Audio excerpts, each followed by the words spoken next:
Tigress here, and welcome back to another video here on the channel.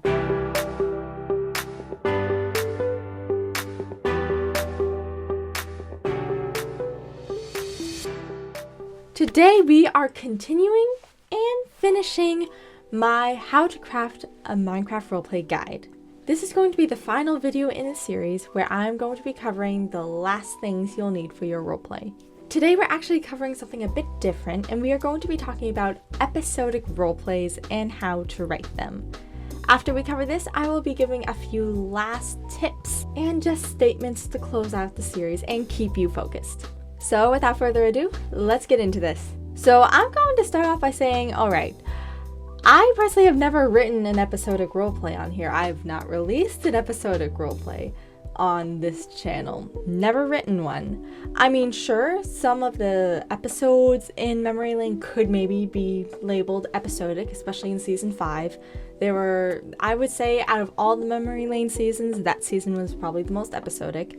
That was on purpose. I wanted to write season 5, Scarlet Trail, as an almost episodic season because of all the stuff the characters had just gone through over the past 4 seasons. I was like, okay, you guys deserve a break. You deserve some chill time with some, lingering suspense and dark stuff going on behind the scenes. But for the most part, it was still episodic. They were traveling around the world. They were going to Madeira, Tokyo, and Hawaii. It's like vacation. How can that not be episodic in some ways?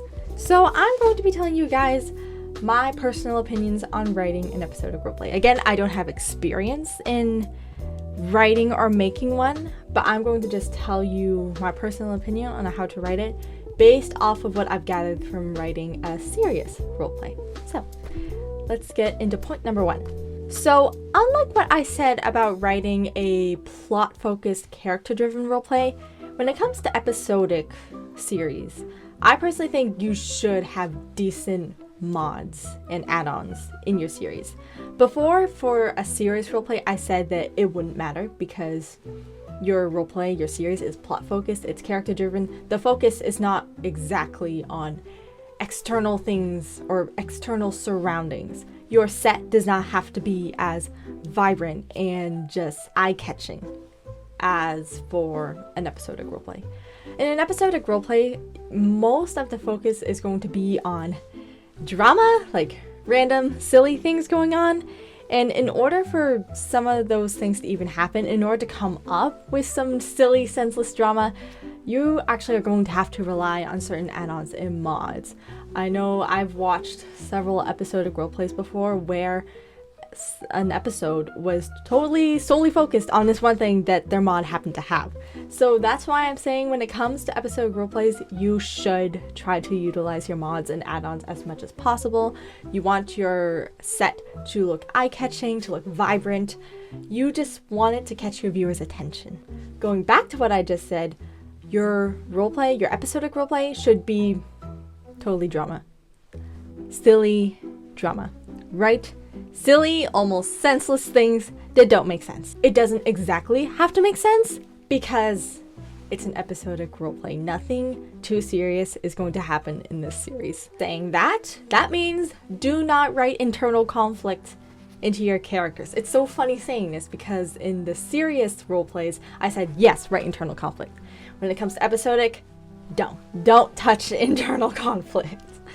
Since your series is episodic and meant to be just purely for entertainment, do not give your characters the dark, heartbreaking, sad, complicated, complex backstories, please. That's because at that point, I would almost say you're going to confuse your viewer. Your viewer is going to be like, okay, I'm watching this series because it's supposed to just be fun and entertaining. Why on earth does this character have this complicated backstory?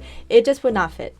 Do not give your characters the complicated backstories or the internal conflict. You are not going to have time to address this, and it's not going to fit into your roleplay's vibe. Because at the end of the day, when it comes to episodic roleplays, people are here for the silly, funny drama, not a heartbreaking story. So now point number 2. Even though I just said that your series is episodic, therefore don't make it serious. It's just going to be about funny, entertaining things. That doesn't mean that you can't be creative.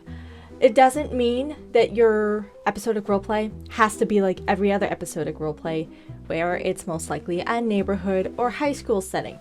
You do not have to do that. You can still be creative. You can do a medieval episodic roleplay. I don't know, something to do with just a bunch of friends just exploring maybe the woods outside their village.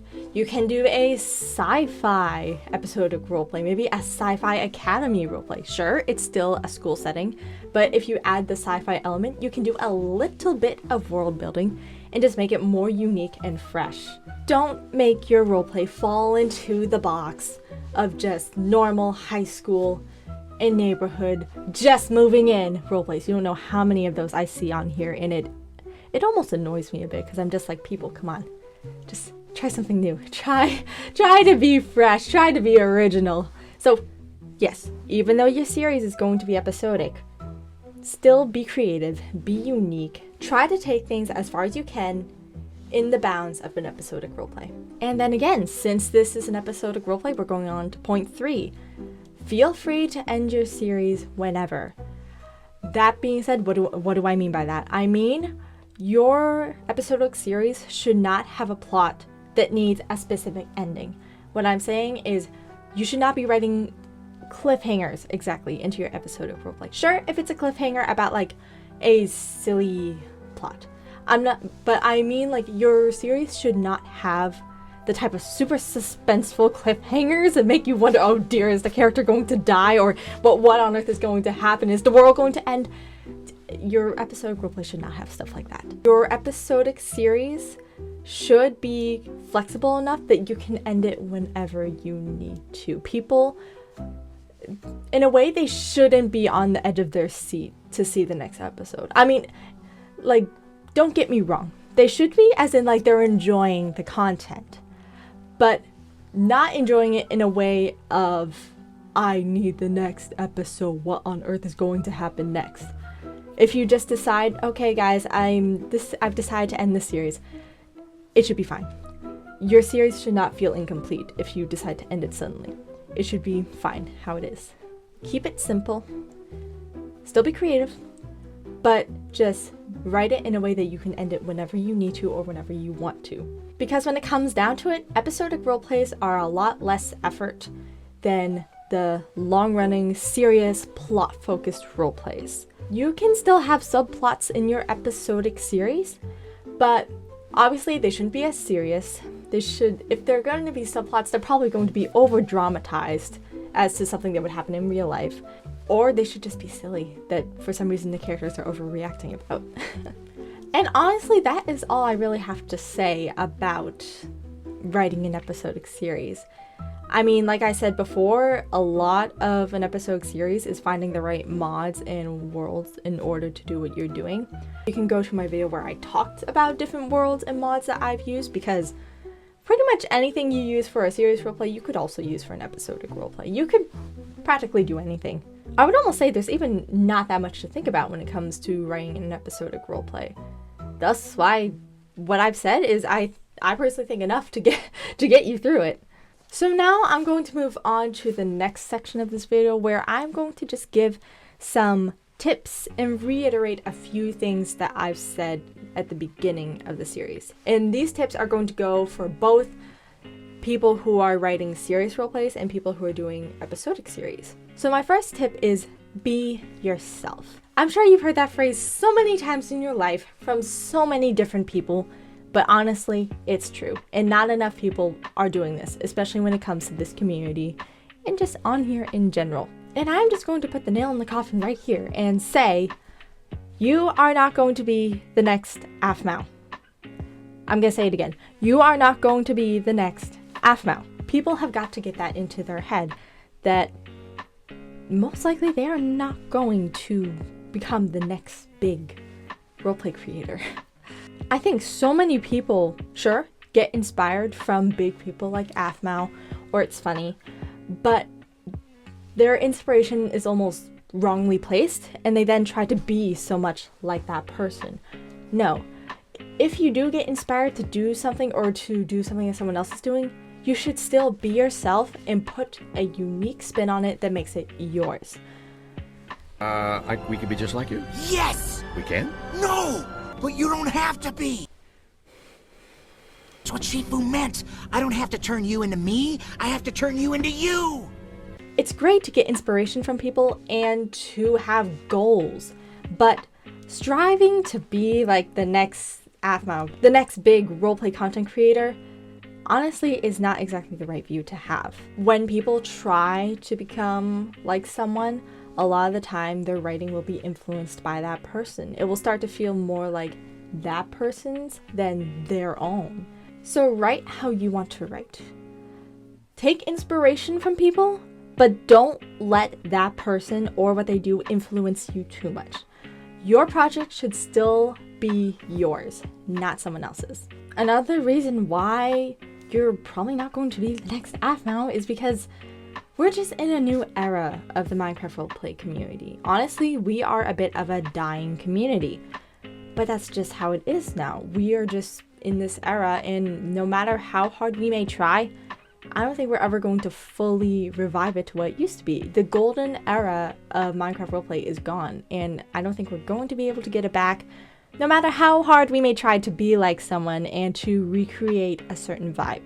I think the best we can do is just be unique, just be creative, and just continue to make things that will make people go, oh wow, I do like this. This is so new. This is so fresh. I love this. Instead of just being like, oh, this is kind of like this. Oh, everything kind of looks the same. At the same time, another reason why you might not be the next big roleplay content creator and just take the internet by storm is because you most likely are not going to have a paid production team. I did not have a paid production team. Most people can't afford to. And that's just how it is. Things are different now. A lot of the people in this community are doing it as a hobby. And as much as they may try to match certain vibes, match upload schedules, they don't have the team that some other people were able to have. It's just how it is. And I personally think the sooner we admit and accept this, the better the community is going to be. We need to move on from some things. We need to recognize the fact that, like I said, the golden era of this community is sadly over. I don't think it'll ever get revived. I mean, sure, maybe you guys can prove me wrong, but at the rate we're going, I don't think it's going to be coming back anytime soon. Things are just different now. We, for one, are in a different decade now than from the 2010s. And we just have to admit it. It's one of those things where you kind of have to just let go of the past, let go of things from your childhood, and kind of just realize, just get a reality check, and just see that we need to move on from certain things. Again, no offense to certain creators because of this. I'm not trying to diss any of them, but we need to stop holding certain people on such high of a pedestal and more just focus on our own projects and what we can do, not what we can do to be like those people. And then on a side note, like how I was saying, don't compare yourselves to other people. Don't compare your views and numbers. Do not pay attention to those. You should be focused on your project and seeing it through. Don't let the number of views, number of subscribers, or anything distract you. Stay focused on your project. On a slightly different note, point number 3, don't push yourself too hard. At the end of the day, like I said, this is probably going to be a hobby thing for you. Do not push yourself too hard. Do not give yourself burnout. I did that to myself with Memory Lane. I do kind of regret it. Where I pushed myself so hard through, I think, seasons 5 through 7. And at the end of it, I was just done. And to this day, I'm still, just done. I was gone throughout the summer, so I had a really nice break and reprieve from all of the work. But even now, if someone were to ask me, are you going to do another roleplay? I think almost 100% no, I'm not. Just because serious burnout, guys. And seriously, things have just changed with Minecraft Bedrock that make it so much harder to do it. I just don't think I could do it. So this is one of those situations where it's do as I say, not as I do. Don't do what I did. Don't burn yourself out. Pace yourself, okay? Don't push yourself too much. Don't give yourself sleepless nights because of your project. Just show some restraint, some self-control. And last but not least, I'm going to say the thing that I said at the beginning of the series, and that is stay focused on your project. Don't burn yourself out, but be consistent with your project. See it through. You might be getting a bit down with your project and the work is starting to weigh on you, but show just determination and just see your project through. Because I can assure you that if you decide, I'm just done, and you just decide to cancel your project in the middle of the series, not only are you going to let down so many of your viewers, you are going to let yourself down, whether you realize it in that moment or not. You are going to look back on it and be like, man, I kind of wish I had seen it through. What would have happened if I had finished it? Don't leave yourself with what ifs. See your project through and then decide what you're going to do next. Stay focused, stay consistent. That's what we want to see. And I think with all of that said, I am going to complete and finish this series. This was my guide to crafting a Minecraft roleplay. I hope this series has been a help to you guys. I hope maybe new people can find the series, maybe be inspired to write their own creative, unique Minecraft roleplays. I know things I've said have probably been a bit controversial, but in my opinion, they need to be said. People need to realize what is going on and what they need to do in order for this community to go anywhere. So I hope you've enjoyed the series. It's been a bit different from what I would normally do on this channel, but seeing as how we pumped out 7 seasons of Memory Lane, I was like, you know what? Let me just share with the world how I did it, how I wrote Memory Lane, and how I see things. I didn't want to live with a what if of what if I had done it. So here we are.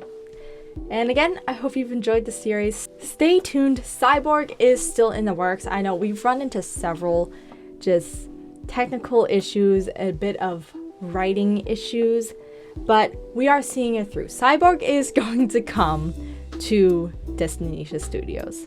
It's in the works. It's coming. And I hope you guys stay patient for it. I hope you guys still support Orchard Blaze and Debris who are working on it. And I can't wait to see it finally be on the channel. But anyways, I hope you guys enjoyed the video. I hope you all have a good day, and I'll see you next time. Bye!